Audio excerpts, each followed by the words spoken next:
দেখ কোন দিকটা ভালো আসছে। এ ঠিক আছে। আচ্ছা ঠিকঠাক আসছে তো? ঠিক আছে, বলবি হ্যাঁ কোন পোস্টটা ভালো লাগছে। আরে তুই রাস্তা দিয়ে যাচ্ছিস যতক্ষণ ফোনটা কেন ঘাটছিস? দেখতে পাচ্ছিস যে শুট চলছে। Extremely sorry.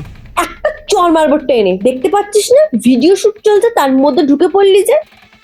আমি সত্যিই বুঝতে পারিনি, আমি ফোনের মধ্যে একটু ব্যস্ত ছিলাম। ফোনে কাজ করছিস যতক্ষণ, চোখ খুলে চল। আমার ভুল হয়ে গেছে, প্লিজ আমাকে ক্ষমা করে দেবেন। আচ্ছা ঠিক আছে, ওনাকে এরম বলার কিছু হয়নি, দোষটা আমাদেরই।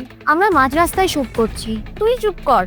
তুই আমাকে আবার জ্ঞান দিচ্ছিস কেন? দেখ, তুই আমার ভালো বন্ধু হোস, সেই জন্যই আমি তোর শ্যুটটা করে দিচ্ছি। তুই আমায় এরম ভাবে বলছিস কেন? তুই কেন এত কথা বলছিস? তুই যে ক্যামেরাটা করিস তাদেরও তুই টাকা পাচ্ছিস নাকি?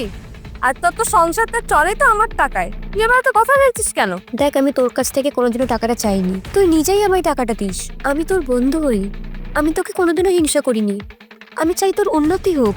তোকে আর আমার উন্নতি দেখতে হবে না, আমার উন্নতি এমনি আছে। তুই নিজের জীবন উন্নতি কর, যে এখন ক্যামেরাটা ধর। আর এখানে কি দাঁড়িয়ে থাকবে?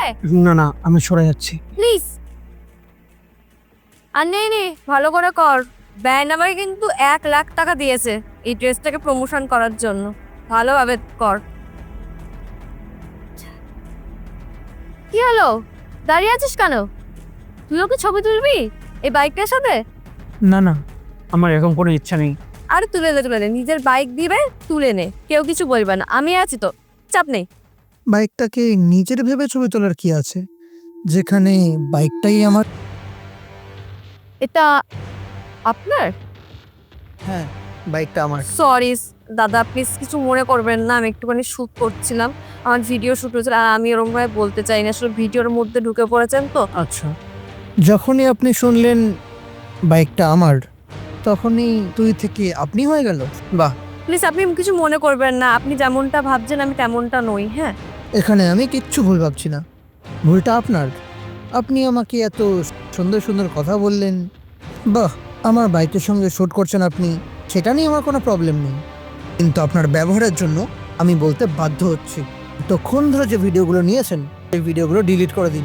না না, এটা অসম্ভব ব্যাপার। আমার এখানে 1,00,000 টাকার প্রজেক্ট আছে, এর ভিডিওটা ডিলিট করা যাবেই না। দেখুন, আমার এত কিছু না লাভ নেই, এতক্ষণ ধরে যে ভিডিওগুলো করা হয়েছে সেগুলো ডিলিট করে দিন। আমি ডিলিট করে দিচ্ছি। ফারে, তুই ডিলিট করে দিলি? আমাকে না জিজ্ঞেস করে কেন ডিলিট করলি? বাইকটা যখন ওনারই, তোর পারমিশন তো নিতে হবে। তো বাইকটা তো ওনার, ক্যামেরাটা তো আমার নাকি? আমি আপনাকে বলছি, আপনি যদি কিছু মনে না করেন, আমি কি আপনাকে কোনো কাজের অফার দিতে পারি? নিশ্চয়ই, আমি এমনিও জব খুঁজছিলাম। আমার কোম্পানিতে একটা জায়গা ফাঁকা আছে, তো আমি আপনাকে সেই জায়গাটাই দিতে চাই। আপনি এই কার্ডটা রাখুন, আর আপনি কালকে আমার কোম্পানিতে চলে আসুন। ঠিক আছে, কালকে আপনি এই অ্যাড্রেসে চলে আসবেন। আসছি।